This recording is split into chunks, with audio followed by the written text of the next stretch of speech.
وفا سے اور علم سے اور علم کی ہوا سے جلنے لگے، علم سے اور علم کی ہوا سے جلنے لگے، جو بے وفا تھے وہ ذکر وفا سے جلنے لگے، علم سے اور علم کی ہوا سے جلنے لگے، جو بے وفا تھے وہ ذکر وفا سے جلنے لگے، علم کو چھوڑ کے مقتل سے بھاگنے والے ہوس کی آگ میں شیر خدا سے جلنے لگے، کسی دوا سے انہیں فائدہ نہیں پہنچا، مریض عقل جو خاک شفا سے جلنے لگے، کبھی سنا تھا کہ پانی سے آگ لگتی ہے مگر یہ لوگ تو اشک عزا سے جلنے لگے۔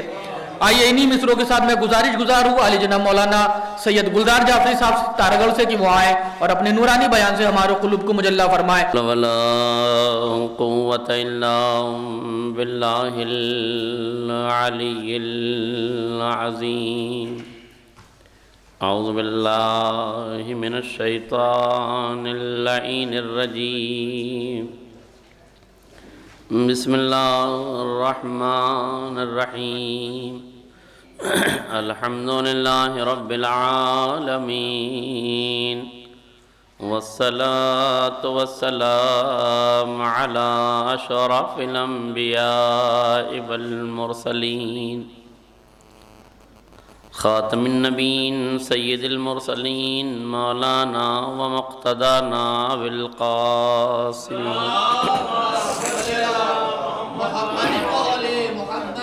وعلى آل بیتہ الطیبین الطاہرین المعصومین المظلومین، ولعنۃ الدائمۃ الباقیۃ علی اعدائہم اجمعین من الآن إلى قیام یوم الدین، اما بعد فقد قال امامنا الموسى الكاظم علیہ الصلاة والسلام، انا فاطمة صدیقۃ شہیدہ۔ صلوات پڑھیں۔ آپ حضرات سے گزارش ہے کہ ایک مرتبہ سورہ حمد اور 3 مرتبہ سورہ اخلاص کی تلاوت فرما کر کنیز فاطمہ بنت احمد حسین کی روح کو ایصال فرمائیں۔ بزرگان ملت، ہندوستان عزیز، مجلس ایصال ثواب کی ہے، مگر یہ وہ ایام ہیں کہ جو ایام فاطمی یا عزائے فاطمی کے نام سے موسوم ہیں، اور یہ جو آخری عشرہ ہے اس سلسلے کا، یہ عشرہ بھی ذات صدیقہ طاہرہ سے ہی ہند و پاک میں منسوخ کیا گیا ہے۔ مناسب سمجھا، نام بھی مرحومہ کا کنیز فاطمہ ہے، تو ظاہر ہے کہ کنیز فاطمہ کے ایصال ثواب کی مجلس میں حق ہے کہ ذکر فاطمہ الزہرا سلام اللہ علیہا کیا جائے۔ دیکھیے، ان ایام کا منانا اور ان ایام میں ذکر سیدہ عالمیان کرنا نہایت ضروری ہے۔ ہماری ذمہ داریوں میں سے ایک ذمہ داری ہے کہ ہم عزائے فاطمی منائیں۔ 2 علماء، بزرگ علماء کے 2 قول ہیں، میں ان کو نقل کر کے اپنی بات کو آگے بڑھاتا ہوں۔ پہلا قول ہے رہبر معظم کا، سید علی خامنائی دامت اللہ الوارف کا۔ وہ فرماتے ہیں کہ ہمیں ان ایام کا احیاء کرنا چاہیے، یعنی عزائے فاطمی ہمیں منانا چاہیے، اور وہ فرماتے ہیں اس حد تک منانا چاہیے کہ 3 جمادی الثانیہ یا جمادی الآخر کی جو شہادت کی تاریخ ہے، اس روز ہم اپنے کاروبار کی بھی چھٹی کریں، پرسنل جو ہم کام کرتے ہیں اس کی چھٹی کریں، جس کمپنی میں کام کرتے ہیں اس دن اس کی میں چھٹی کریں، اگر کوئی سرکاری آفیسز میں جاتا ہے تو وہاں چھٹی کرے۔ میں نے پوچھا کہ صاحب یہ چھٹی کرنے سے کیا فائدہ ہوگا؟ کہا چھٹی کریں آپ، اور چھٹی کر کے دن میں رات میں مجلس عزا منعقد کریں، کہ مجلس عزا کا منعقد کرنا یہ تولا کہلائے گا۔ اور کیجئے گا، یہ ہوگا تولا، محبت کی علامت قرار پائے گا کہ آپ صدیقہ طاہرہ کی شہادت پر مجلس عزا کر رہے ہیں۔ اور جب آپ دوسرے دن اپنے آفیسز میں، اپنے کمپنیز میں جب پہنچیں گے تو وہاں جو آپ کے کلیگ ہیں، جو آپ کے ساتھی ہیں، جو آپ کے ساتھ کام کرنے والے ہیں، جو آپ کا اسٹاف ہے، وہ آپ سے پوچھے گا کہ جناب کل آپ کیوں نہیں آئے تھے؟ فطری طور سے لوگ پوچھیں گے کہ کل آپ کیوں نہیں آئے تھے، تو اب آپ ان کو جواب دیں گے کہ کل ہم اس لیے نہیں آئے تھے کہ نبی کی ایک لوتی بیٹی فاطمہ زہرا کی شہادت کی تاریخ تھی۔ شہادت کی تاریخ تھی، تو وہ پوچھے گا کہ نہیں کہ کائنات میں اللہ کے بعد افضل ترین ذات پیغمبر کی ایک لوتی بیٹی صدیقہ طاہرہ، اس کی شہادت، تو وہ پوچھے گا کہ نہیں کہ بھئی اتنا بڑا سانحہ ہوا، یہ شہادت ہوئی کیسے، کس نے کی، قاتل کون تھا؟ جملہ واضح ہو جاتا، ان کے قاتل کون تھے؟ تو جب آپ دوسرے دن جائیں گے اور لوگ آپ سے قاتلوں کا نام پوچھیں گے اور آپ ان کو قاتلوں کے نام بتائیں گے، تو یہ دوسرے دن قاتلوں کا نام بتانا کہلائے گا تبرہ۔ لہذا ذکر صدیقہ طاہرہ کیجئے تاکہ دوسرے دن ان کے قاتلوں کی بھی شناخت کی جا سکے۔ توجہ کیجئے گا۔ اور میرے عزیزوں دوسرا قول آغا بہجت کا ہے، وہ فرماتے ہیں کہ ہمیں ان ایام کا احیاء کرنا چاہیے، ہمیں ذکر صدیقہ طاہرہ کرنا چاہیے۔ اور پھر وہ فرماتے ہیں کہ اگر ہم ماہ محرم کی طرح، ماہ اذا کی طرح ذکر صدیقہ طاہرہ کرتے رہتے تو جس طرح آج پوری دنیا کو حسین کی معرفت ہے ویسے ہی پوری دنیا کو صدیقہ طاہرہ کی بھی معرفت ہو جاتی ہے۔ بھئی توجہ کیجئے، دیکھیں یہاں تک تو بات انہوں نے کہی، میرے بزرگ دوست احباب جانتے ہیں میں پکی پکائی کھانے کا عادی نہیں ہوں، کتابوں سے پڑھ کے آنا اور آپ کے ماتھے میں اور آپ کے وجود کے سامنے انڈیل دینا یہ کوئی کمال نہیں ہے، جب تک اپنی فکر کا سہارا نہ ہو، اپنے مطالعے کا سہارا نہ ہو، اپنے نظریے کا سہارا نہ ہو، اپنی سوچ کا سہارا نہ لیا جائے، کب تک مامونانہ کی پڑھی ہوئی مجلسوں کو ممبروں سے رٹایا جاتا رہے گا؟ اب تو وقت آ گیا ہے نا کہ آدمی خود بھی کچھ کرے، خود بھی میدان خطابت میں قدم رکھے۔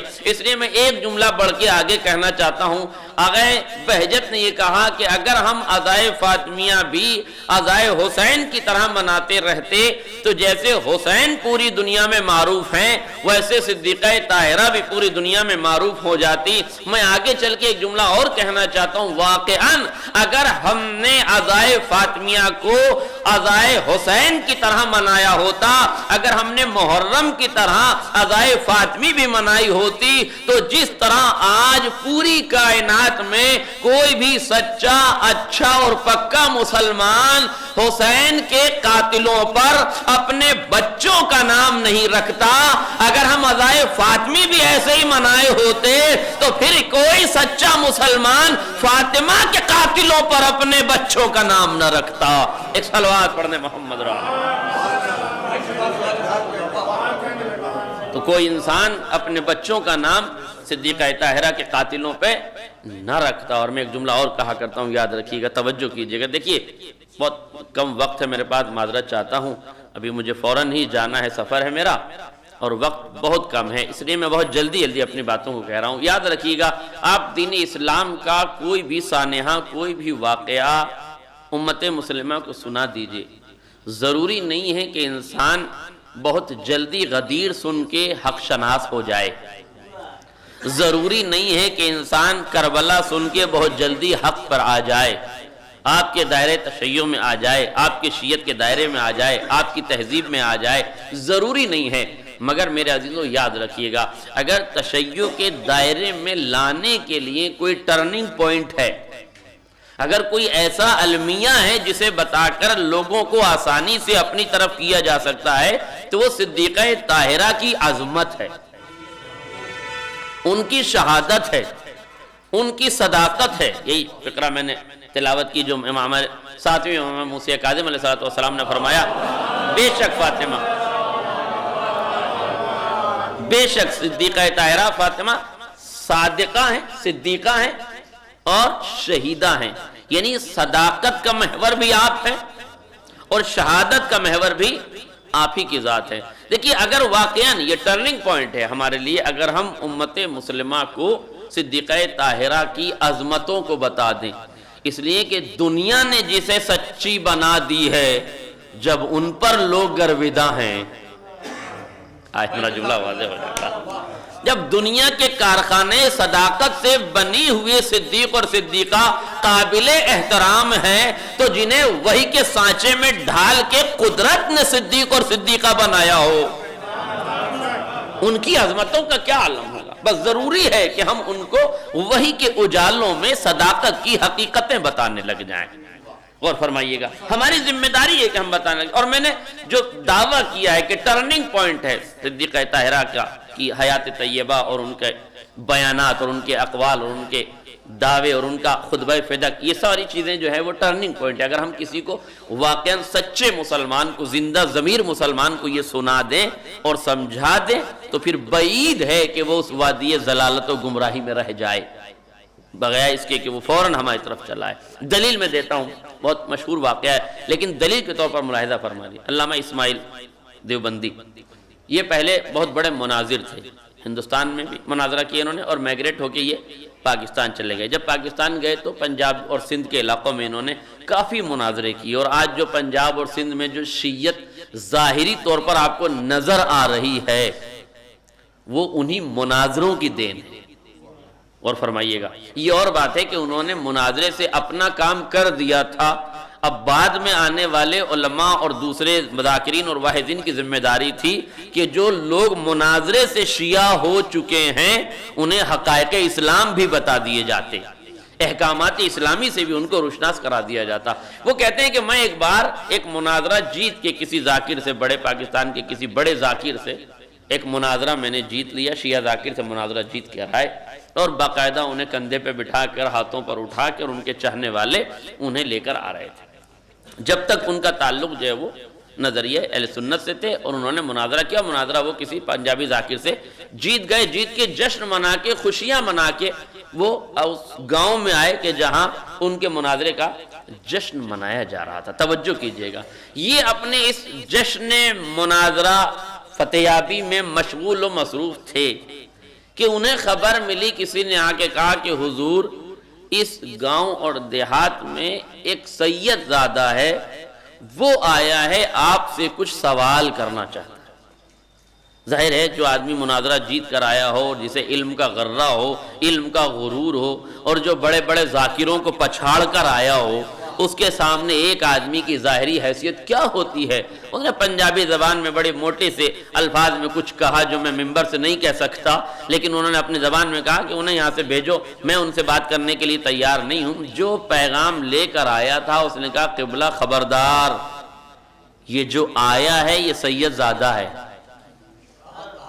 آپ نے توجہ نہیں کی. یہ جو آیا ہے یہ سید زادہ ہے. سید زادے کا مطلب ہے اولاد فاطمہ سے ہے. اولاد فاطمہ کا مطلب یہ ہے کہ آپ اس سے بات کریں یا نہ کریں اس کا احترام بہرحال آپ کو کرنا پڑے گا. جب مجمع کا اس بندے کا یہ لہجہ دیکھا تو جو جیت کر آیا تھا اسے اور تاؤ آ گیا، کہنے لگا ایک آدمی کی اتنی عزت ہے جس کے لیے تم اپنے قبلہ سے بے ادبی کر رہے ہو، بے احترامی کرو. کہ ہم آپ سے بے احترامی نہیں کر رہے ہیں، آپ کو بتا رہے ہیں کہ ان کا احترام کیجئے جو اولاد زہرا ہیں. توجہ کیجئے گا، جو اولاد زہرا ہے ان کا احترام کیجئے. اس نے کہا ایسی بات ہے، کہا ہاں آپ احترام کیجئے. اور پھر کہا اچھا ٹھیک ہے اسے بلاؤ. تو پھر انہوں نے کہا، اور پھر 4 5 10 لوگ اور آئے. انہوں نے کہا قبلہ ایک بات یاد رکھیے گا، جب وہ میر صاحب آئیں تو آپ ان کے احترام میں کھڑے ہوئیے گا، انہیں احترام سے بٹھائیے گا، اور انہیں احترام سے بٹھا کے جو سوال وہ کریں ان کا بڑے احترام سے جواب دیجیے گا. اگر آپ ان کا احترام کر سکتے ہیں، ان کا سامنا کر سکتے ہیں تو بتائیے. بے ادبی کی اجازت ہم آپ کو نہیں دیں گے، اور اگر آپ نے بے ادبی کی تو پھر ہم یہ بھی بھول جائیں گے کہ آپ کون ہیں. آج میرا جملہ واضح ہو جاتا. یہ وہ بھولے بھالے مسلمان ہیں جو یہ کہہ رہے ہیں اپنے آقا سے، اپنے مولا سے، اپنے مولانا سے، اپنے قبلہ سے جو جیت دلا کر ہیں ان سے کہہ رہے ہیں کہ ایک سید زادہ آ رہا ہے، اس کے احترام میں کھڑے ہو جانا، اسے احترام سے بٹھانا. کاش ان مسلمانوں کو یہ پتا چل جاتا کہ جب بنت رسول دربار میں گئی تھی تو کیا ان کے ساتھ وہ احترام کیا گیا تھا. آج میرا جملہ واضح ہو جاتا. انہیں یہ بتا دیا جاتا. میرے عزیزوں انہوں نے کہا ٹھیک ہے، مولانا نے بات کو قبول کر دیا. اسماعیل دیوبندی نے کہا ہم مان لیتے ہیں اس بات کو کہ ٹھیک ہے ان سے کچھ نہیں کہیں گے. وہ آئے اور آنے کے بعد بیٹھ گئے، بڑے احترام سے بیٹھے، نظروں کو جھکایا، جھکا کے ہاتھوں کو جوڑ کے کہا قبلہ آپ بڑے عالم دین، میں ایک عام آدمی، کامن مین، اس گاؤں کا عام آدمی ہوں، دیہات کا رہنے والا ہوں، مجھے نہ مناظرے کی کوئی تمیز ہے، نہ میں آپ سے کوئی بحث کرنے آیا ہوں. میں تو آپ سے صرف 2 سوال کرنا چاہتا ہوں. آپ سے گزارش یہ ہے کہ ان 2 سوالوں کے جواب مجھے ہاں اور نہیں میں دے دیجئے. نہ مجھے آپ سے دلیلیں چاہیے، نہ مجھے آپ سے برہان چاہیے، نہ مجھے آپ سے ادلہ چاہیے، نہ مجھے آیات قرآنی چاہیے، نہ مجھے تفسیر چاہیے، نہ مجھے تاریخ چاہیے، نہ مجھے تعویل چاہیے. مجھے تو آپ یس اور نو میں جواب دے دیجئے گا، ہاں اور نہیں میں جواب دے دیجئے گا. آپ جواب دیں گے میں اٹھ کے چلا جاؤں گا. اس نے کہا ٹھیک ہے پوچھو. اس نے کہا پہلا سوال تو یہ ہے کہ آپ یہ بتائیں کہ صدیقہ طاہرہ اپنا حق مانگنے کے لیے دربار خلافت میں گئی تھی یا نہیں؟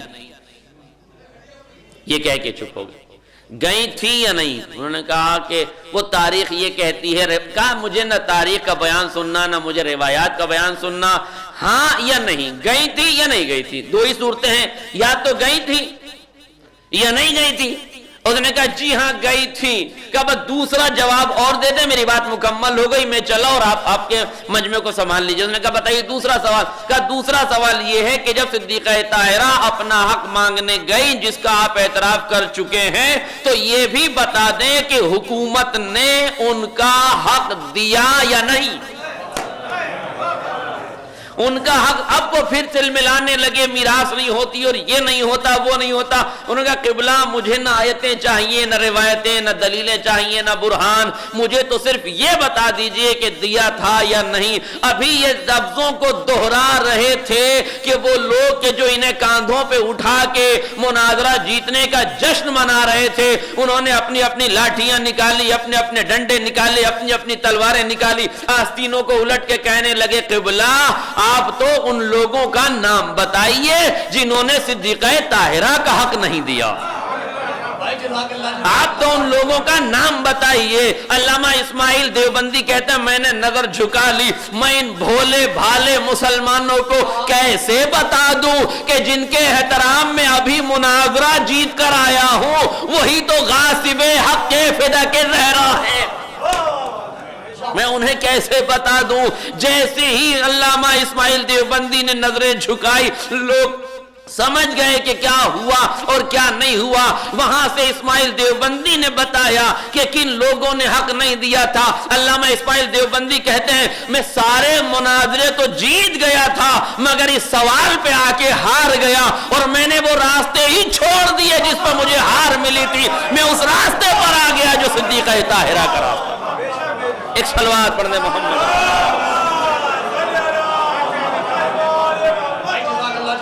لہذا فوراً انہوں نے، اور وہ پورا گاؤں پورا علاقہ عالم تشیع کی طرف گامزن ہو گیا، حقائق کی طرف گامزن ہو گیا. یہ ہے میرے عزیزو وہ ٹرننگ پوائنٹ. اگر آج بھی ہم امت مسلمہ کو بڑی شرافت سے ان حقائق کو سمجھانا شروع کر دیں، بڑے احترام سے، بڑے سلیقے سے، بڑے ادب و احترام کے ساتھ دوسروں کا احترام کرتے ہوئے اگر ہم انہیں ان حقوق کی طرف متوجہ کر دیں تو آج ان کی سمجھ میں آ جائے گا.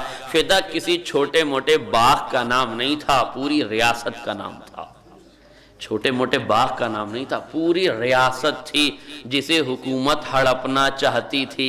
ایک جملہ کہہ دوں، بات آپ کے ذہنوں تک پہنچ جائے، جوانوں تک پہنچ جائے تو میری طرف سے سبحان اللہ ہے. زمینیں ہڑپنے کا ہنر آج پیدا نہیں ہوا ہے.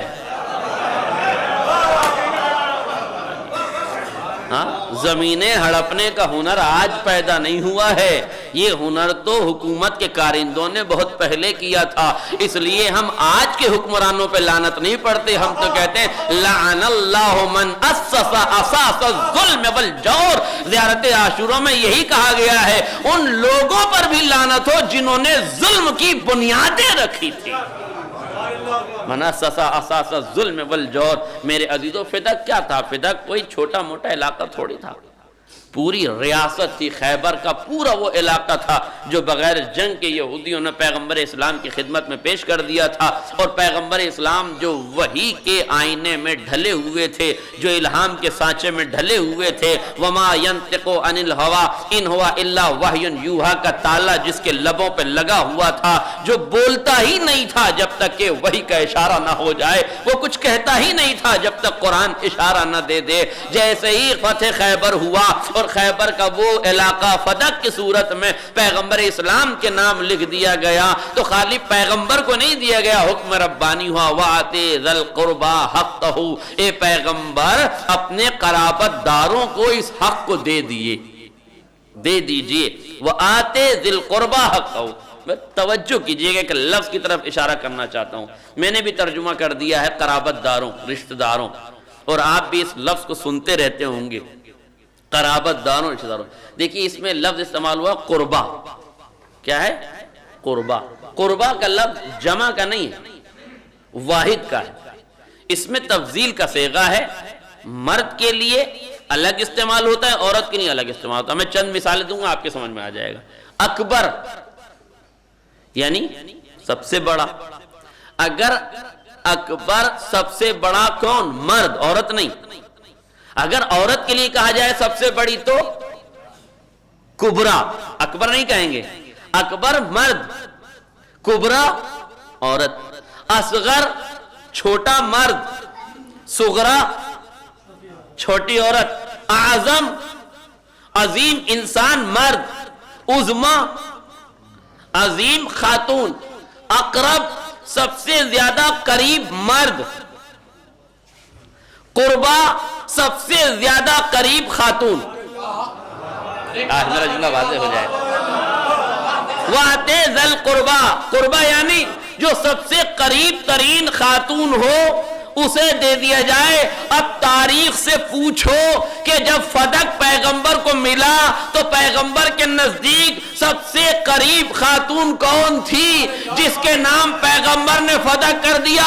اگر امت کے سمجھ میں نہیں آیا تو پھر قدرت نے اشارہ کیا، اے میرے حبیب ہم تم اجرت مانگ رہے ہو تو تمہاری اجرت یہ ہے، قُلْ لَا أَسْأَلُكُمْ عَلَيْهِ أَجْرًا إِلَّا الْمَوَدَّةَ فِي الْقُرْبَى۔ ان عرب والوں سے کہہ دو مجھے اپنی رسالت کا کوئی اجر نہیں چاہیے سوائے اس کے کہ میرے قرابت داروں سے محبت کرو۔ وہاں بھی قربہ ہے، یہاں بھی قربہ ہے، وہاں فاطمہ مراد ہے، یہاں فاطمہ مراد،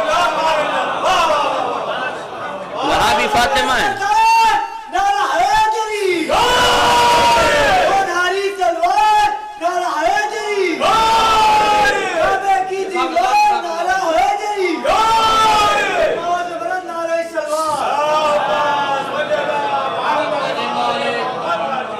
لہذا وَآتِ ذَا الْقُرْبَى حَقَّهُ، پیغمبر اس حق کو اپنے اہل قربہ کو دے دو، جو آپ کے قریب ترین افراد ہیں ان کو دے دو۔ لہذا قربہ کی جو مصداق تھی وہ صدیقہ طاہرہ تھی۔ مودت کا مطالبہ بھی اسی لیے ہے کہ قربہ، اس لیے کہ جو فاطمہ سے محبت کرے گا وہ علی سے محبت کرے گا، جو فاطمہ سے محبت کرے گا وہ حسنین سے محبت کرے گا، اور یہی فاطمہ تو محور محبت ہیں، یہ صدیقہ طاہرہ تو محور مودت ہے میرے عزیزوں۔ لہذا غور کیجئے گا، جب پیغمبر نے یہ حق فدق دے دیا ہے، اب اس کے بعد پیغمبر نے اپنی زندگی میں شہزادی کے حوالے کیا، اور پیغمبر نے جب فدق کو شہزادی کے حوالے کر دیا تو اس فدق کو، یہ لفظ فدق نہیں ہے جو بعض لوگ کہتے ہیں فدق ہے، فے پر بھی زبر ہے اور دال پر بھی زبر ہے، فدق کا جو پورا علاقہ شہزادی کو دے دیا تو پیغمبر اسلام کی زندگی میں ہی آپ کے غلام اس میں کام کرنا شروع کر دیے تھے۔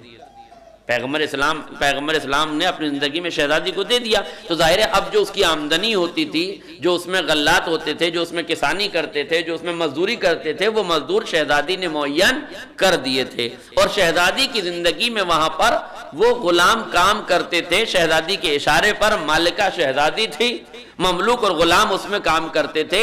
اس بات کا اقرار تو ابن تیمیہ نے بھی کیا کہ حکومت نے جب فدق لیا ہے تو یوں ہی نہیں لیا، اس وقت فدق شہزادی کے ہاتھ میں تھا، حکومت نے وہاں سے غلاموں کو ہٹایا۔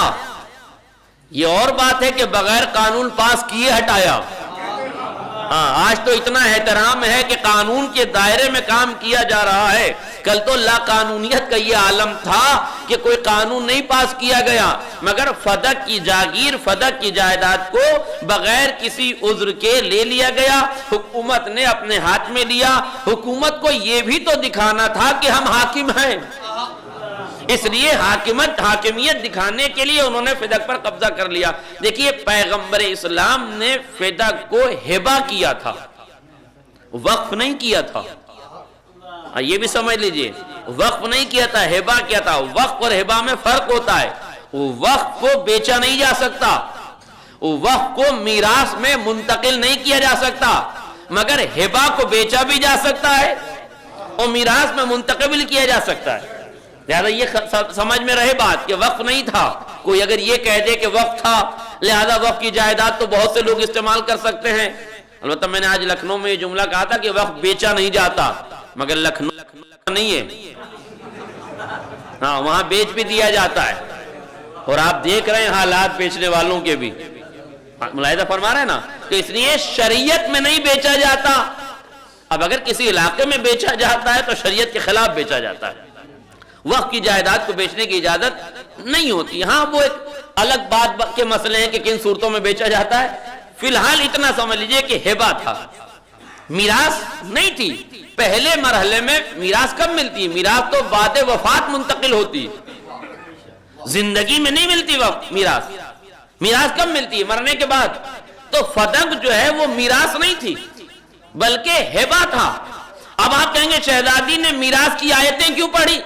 میراث کی آیتیں اس لیے پڑھی کہ جو حاکم تھا وہ حدیث لے کر آیا تھا، نحنو معاشر الانبیاء لا نرث ولا نورث کل ما ترکنا صدقہ، ہم گروہ انبیاء، اور کیجئے گا، ہم گروہ انبیاء نہ وارث بنتے ہیں نہ وارث بناتے ہیں۔ عجیب مصیبت ہے، کیا ہے یہ حدیث؟ کس نے فرمائی ہے؟ نبی نے کہا یہ حدیث نبی نے فرمائی ہے، اس حدیث کی روشنی میں آپ کو فدق نہیں دیا جا سکتا۔ نہیں توجہ کیا آپ نے؟ یہ حدیث کی روشنی میں سیدہ سے کہا گیا آپ کو فدق نہیں دیا جا سکتا۔ جب پیغمبر اسلام نے آخر وقت میں یہ کہا کہ مجھے قلم اور دعوت دے دو، میں ایسی حدیث لکھ دوں جس سے تم میرے بعد گمراہ نہ ہو، تو کہنے والے نے کہا حدیث کی ضرورت نہیں ہے، قرآن کافی ہے۔ آج میرا جملہ واضح ہو جائے، کہا حدیث کی ضرورت نہیں ہے، قرآن کافی ہے۔ عجیب بات ہے، جب پیغمبر حدیث لکھنا چاہتے ہیں تو قرآن کافی ہو جاتا ہے، جب فدق پر آیتیں سنائی جاتی ہیں تو حدیث کافی ہو جاتی ہے۔ اس کا مطلب یہ ہے کہ نہ ان کے لیے حدیث کافی ہے نہ ان کے لیے قرآن کافی ہے۔ جب مقصد حدیث کو چھوڑ کے حل ہو تو قرآن سے پناہ لیتے ہیں، جب مقصد قرآن کو چھوڑ کے حل ہو تو حدیث سے پناہ لیتے ہیں۔ صلوات پڑھ دیں محمد۔ لہذا اصل مسئلہ یہ ہے کہ نہ حدیث ان کے نظر میں معتبر ہے نہ ان کی نظر میں حقیقت قرآن معتبر ہے، بس ان کے مقصد کی ترجمانی جہاں سے ہو جائے اسی کو یہ حرف آخر سمجھتے ہیں۔ لہذا میراث کی جو آیتیں شہزادی نے پڑھی ہیں وہ اس لیے پڑھی ہیں کہ کہنے والے نے یہ کہا کہ ہم گروہ انبیاء میراث نہیں چھوڑتے، اور فرمایا یہ حدیث گڑھی ہوئی ہے، اپنی طرف سے ہے۔ یہ عجیب سی بات ہے کہ وہ حدیث پیغمبر نے بیٹی کو نہیں سنائی، سسر معظم کو سنا دی، خسر معظم کو حدیث سنا دی اور بیٹی کو نہیں سنائی۔ ایسی بھی آپ نے لوگ دیکھے ہیں، یہ تو پیغمبر کی بات ہو رہی ہے کہ پیغمبر نے ایک خاص حدیث خاص صحابی کو سنا دی۔ حالانکہ لکھنے والوں نے یہ بھی لکھا ہے کہ عجیب بات ہے، اس سے تو شخصیت پیغمبر مجروح ہوتی ہے کہ نعوذ باللہ پیغمبر بیٹی سے کچھ کہتے ہیں اور بزرگوں سے کچھ کہہ دیتے ہیں تاکہ بعد میں اختلاف ہو جائے۔ نبی اختلاف کروانے آئے تھے یا نبی اختلاف ہٹوانے آئے تھے؟ امت مسلمہ ذرا سے شعور کے ناخن لے تو اس بات کا اندازہ لگا سکتے ہیں کہ پیغمبر لوگوں کے درمیان اختلاف کرنے نہیں آئے تھے، اختلاف کو ختم کرنے آئے تھے۔ میرے توجہ کیجئے گا، لہذا شہزادی نے وہ آیتیں پڑھی جس میں میراث کا تذکرہ تھا اور مخاطب ہو کے کہا اے ابی قحافہ تو اپنے باپ کی میراث تو پائے اور فاطمہ اپنے باپ کی میراث سے محروم رہ جائے۔ یہ کہاں لکھا ہے؟ یہ کس قرآن میں لکھا ہے؟ آدم جناب سلیمان اور داؤد ایک دوسرے کے وارث قرار پاتے ہیں، تو کیا انبیاء جب ایک دوسرے کے وارث بن جاتے ہیں تو پیغمبر اسلام کی بیٹی ان کی وارث نہیں بنے گی؟ کہا گواہ لاؤ۔ آپ بتائیے میراث پہ گواہ مانگے جاتے ہیں؟ نہیں میرے عزیزوں، میراث پہ گواہ نہیں مانگے جاتے، تو پھر کس پہ مانگے؟ کہا ہبہ پہ گواہ لائیے کہ آپ کو ہبہ کیا ہے۔ لیکن ہبہ کا قانون کیا ہے؟ ہبہ کا قانون یہ ہے کہ مثلا میں یہ انگوٹھی اٹھا کے کسی کو دے دوں، ہبہ کر دوں۔ صاحب بیٹھے ہیں رضا بھائی، میں نے رضا بھائی کو یہ انگوٹھی مثلا فرض کیجئے ہبہ کر دی، ٹھیک ہے؟ ابھی تو اتنے لوگ دیکھ رہے ہیں کہ میں نے ہبہ کر دی، اور فرما رہے ہیں فرض کیجئے ہم 2-4 لوگ ہوں، تو ہبہ کا گواہ کون بنے گا؟ جس کے سامنے ہبہ کیا جائے، یہی تو ہوگا۔ جب آیت قرآنی نازل ہوئی تو جو پیغمبر کے سامنے موجود تھے ان کے سامنے پیغمبر نے ہبہ کر دیا. اب جب کہا گیا شہزادی سے کہ گواہ لاؤ تو گواہ کن کو لایا جائے گا؟ ان کو جو سامنے تھے یا ان کو جو سامنے نہیں تھے؟ بھئی جو سامنے تھے انہی کو تو گواہ مانا جائے گا. دو صورتیں، اگر سامنے ہیں ان کو گواہ مانا جائے، پیش کیا جائے تو یہ جو گواہ پیش کر رہا ہے یہ سچا ہے، اور اگر ان کو گواہ بنا کے لایا جائے جو یہاں تھے ہی نہیں تو پھر یہ جو گواہ پیش کر رہا ہے نعوذ باللہ سچا تو نہیں ہو سکتا. اب شہزادی نے ان کو گواہ پیش کیا جن کے سامنے فدق دیا گیا تھا. جب علی کو پیش کیا تو کہا یہ آپ کے شوہر ہیں. تو تم شوہر کو رد کر رہے ہو یا گواہ کو رد کر رہے ہو؟ نہیں توجہ کیا آپ نے؟ اگر صدیقہ طاہرہ ان کو نہ پیش کریں تو کس کو کریں؟ انہی کے سامنے تو دیا گیا ہے. اب اگر غیر کو پیش کریں تو عجیب سچا ہے یہ گواہ مانگنے والا کہ ایک صدیقہ سے کہہ رہا ہے کہ اسے لاؤ جو تھا ہی نہیں، اسے لاؤ جو تھا ہی نہیں. سیدھی سی بات ہے. ام ایمن کو بلایا، کہا یہ کنیز ہے. حسنین شریفین کو بلایا، کہا یہ بچے ہیں. عجیب مصیبت ہے جنہیں قدرت اپنی وحدانیت کے لیے مباہلے میں گواہ بنا لے. بھئی وحدانیت کا مسئلہ تو تھا، ختم کی میں نے گفتگو. مباہلہ کس بیس پر ہوا؟ عیسائی کہتے تھے عیسیٰ اللہ کے بیٹے ہیں، پیغمبر کہتے تھے عیسیٰ اللہ کے نبی ہیں. اسی بیس پر تو تھا مباہلہ. تو وحدانیت خطرے میں تھی کہ نہیں؟ تو اللہ نے کہا میری وحدانیت بچانے کے لیے پیغمبر ان سے کہو میدان میں آئے. کہا وحدانیت کے گواہ کون ہوں گے؟ کہا حسنین شریفین گواہ ہوں گے. پیغمبر آپ گواہ بن جانا، نبی گواہ بنیں گے، علی گواہ بنیں گے. ایک جملہ اور کہہ دوں آپ کے ذوق سماعت پہ گرا نہ گزرے تو توجہ کیجئے گا. یہ مارکا ہے مباہلے کا، وحدانیت کی آبرو بچانی ہے. اب لاؤ گواہوں کو. کتنے گواہ لائے گئے؟ 5 گواہ. 5 گواہ لائے گئے وحدانیت کو بچانے کے لیے. میں گواہوں کو 2 حصوں میں تقسیم کر رہا ہوں. 5 گواہ، گواہی 2 حصے میں تقسیم. ایک گواہ، توجہ، پیغمبر کی طرف مردوں کے لحاظ سے 4 گواہ، خواتین کے لحاظ سے 1 گواہ. نہیں توجہ کیا آپ نے؟ 4 مرد ایک طرف گواہ، 1 خاتون میزان عدالت میں 4 مردوں کے برابر. اور لفظیں بدلوں، 4 معصوم ایک طرف، 1 معصومہ ایک طرف، 3 امام، 1 نبی ایک طرف. 3 امام، 1 نبی ایک طرف. تنہا نہ امامت کے عہدے پہ نہ نبوت کے عہدے پہ وہ ایک طرف. آج میرا جملہ واضح ہو جائے. نہیں اور بدلوں، ایک طرف نبیوں کا سردار، ولیوں کا سردار، جوانان جنت کے سردار. 4 سردار ایک طرف، 1 سردار ایک طرف. جب وحدانیت کی گواہی کی بات آئے تو مقام فاطمہ اتنا بلند ہے کہ 4 مرد ایک طرف ہوں گے، عظمت فاطمہ ایک طرف، 4 سردار ایک طرف، عظمت سرداری فاطمہ ایک طرف، 4 معصوم ایک طرف، 1 معصومہ ایک طرف، 4 مرد ایک طرف، 1 خاتون ایک طرف. وہ دنیا کی خاتون ہے جو 2 مرد کے 2 عورتوں کے برابر. 1 مرد ہو یہ فاطمہ ہے 4 معصوموں کے برابر.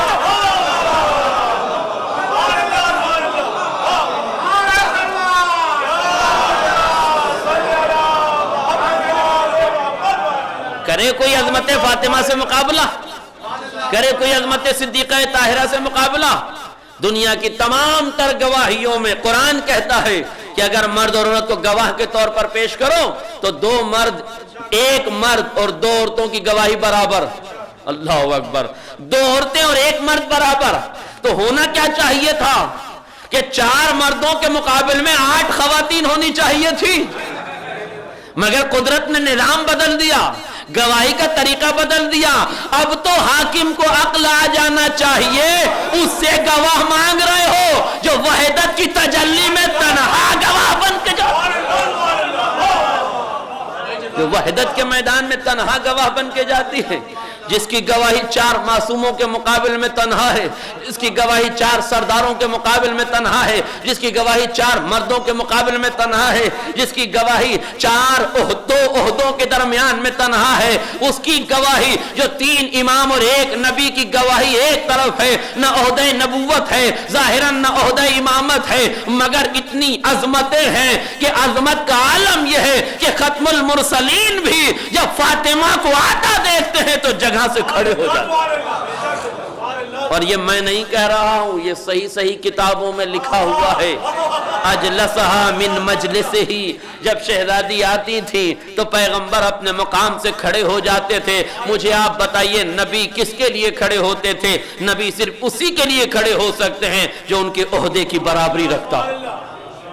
اس کا مطلب یہ تھا کہ جیسے کائنات میں رہبری کے لیے مردوں کے لیے نبی بھیجے گئے ہیں, ویسے تنہا نصف خواتین میں, صنف خواتین میں تنہا وارث اور تنہا ہادی اور رہبر صدیقہ طاہرہ. اس لیے شہزادی کے 18 برس اور نوح کے 2000 سال, انبیاء کے ہزاروں سال اور صدیقہ طاہرہ کے یہ 18 سال عالم اسلام کو درس دینے کے لیے کافی ہے. عظمتوں کا سمندر ہے میرے عزیز. 25 ہزار حدیثیں لکھ کر بھی لوگ عظمتیں نہیں بنا سکے, اور 4 حدیثیں مجبوری کے عالم میں لکھنے والے نے, مگر اللہ یہ 4 حدیثیں بھی 40,000 حدیثوں پہ بھاری نظر آئے. اس لیے کہ بندہ جسے بنانا چاہے وہ بنا کے بھی نہیں بنتا, اور قدرت جسے بنانا چاہے وہ چھپا کے بھی نہیں چھپا. جسے قدرت نے وہ امتیاز کیا. قسم خدا کی, کائنات میں عظمت صدیقہ طاہرہ کے مقابل میں کوئی بی بی اس ردیف میں آ نہیں سکتی. تنہا ذات فاطمہ. میرے عزیزو, جتنا یہ مورخین نے لکھا ہے کہ جتنا پیغمبر نے یہ کہا نا کہ میری آل سے مودت کرو, اتنا ہی لوگوں نے آل محمد سے عداوتیں بڑھتی. نبی کی ایک لوتی بیٹی 18 برس کی عمر میں عصے کا سہارا لے کے چل,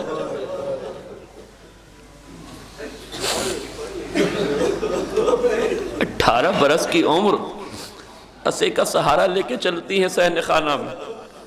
آپ کے سماج میں 18 برس کی عمر کی بچیاں کیا ذوق و نقاہت محسوس کرتی ہیں؟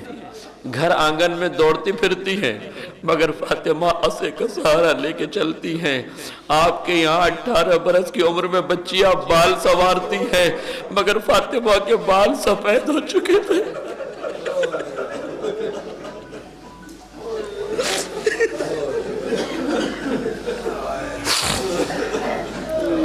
مولانا کرار حسین صاحب مرحوم خدا غریق رحمت کرے, وہ لکھتے ہیں کہ فاطمہ جس برتن میں آٹا گوندا کرتی تھی, ذوق و نقاہت کا یہ عالم تھا کہ جب اس برتن کو اٹھانا چاہتی تھی تو کئی بار اپنا سر اس برتن سے ٹکرا جاتا.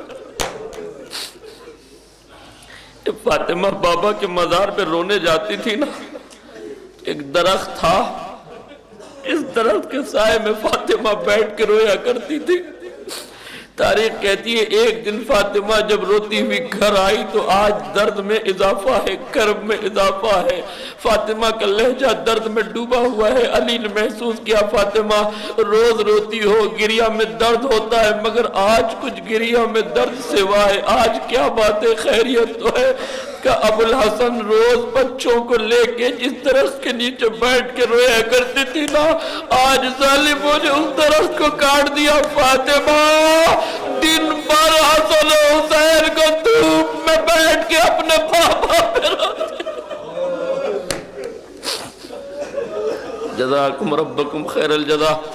خدا آپ کو کوئی غم نہ دے سوائے غم مظلوم کربلا کے. عزیزوں, بڑا عجیب غم ہے یہ, جس غم میں ہم اور آپ مبتلا ہیں. سارے غم ہم بھول جاتے ہیں, اس لیے کہ ہمیں معلوم ہے ہمارے پہ جتنے بھی غم آ جائیں اتنے غم تو نہیں اٹھا سکتے نا جتنے آل محمد نے اٹھایا. عزادارو آخری فقرے سن لیجئے، میں نے ختم کر دی دعا۔ تاریخی لفظ یہ ہے کہ جب فاطمہ کئی گھنٹے حاکم کے دربار میں کھڑی رہی، اور جب فاطمہ زہرا سلام اللہ علیہ اپنے بیت الشرف کی طرف آئی، جیسے ہی دروازے کے قریب پہنچی، ماں کے قدموں کی آہٹ کا سننا تھا، زینب نے فوراً دروازہ کھول دیا۔ اب جو چہرے پہ نظر کی تو کیا دیکھا، فاطمہ کے چہرے کا رنگ متغیر ہے۔ تاریخ کہتی ہے زینب نے کلیجے پہ ہاتھ رکھا، بیٹھ گئی۔ اب جیسے شہزادی زینب بیٹھی ہیں تو اماں کے پیروں پہ ہاتھ رکھا، جیسے ہی پیروں پہ ہاتھ رکھا چیخ مار کے پیچھے ہٹی۔ اماں جب آپ گئی تھی تو پیروں پہ ورم نہیں تھا، ارے جب آئی ہے تو پیر متورم ہو چکے ہیں۔ فرمایا اے زینب تیری ماں دربار میں کئی گھنٹے تک کھڑی رہی، کسی نے یہ بھی نہ کہا فاطمہ بیٹھ جاؤ، کسی نے یہ بھی نہ کہا فاطمہ بیٹھ جاؤ۔ شہزادی نے جیسے ہی سنا ماں سے لپٹ گئی، فاطمہ نے کلیجے سے لگایا، فرمایا اے زینب تلقین یہ ہے میری مظلومیت پہ صبر کرو، اس لیے کہ میں کچھ گھنٹوں کے بعد ارے گھر آ تو گئی ہوں، مگر اے زینب اس وقت کیا ہوگا جب شام کا دربار 3 دن تک دربار ہراتا ہوگا، بیویاں باہر کھڑی ہوں گے، کئی گھنٹوں تک کھڑی رہو گی۔ اے زینب آج امت کے ظلم کی ابتدا ہے، اے زینب تجھ تک پہنچتے ہوئے ظلم کی انتہا ہوگی۔ اے میری بیٹی اس وقت صبر کرنا، آج میں امامت کی حفاظت میں ہوں، اے میری لاڈلی کل تم اپنے امام کی حفاظت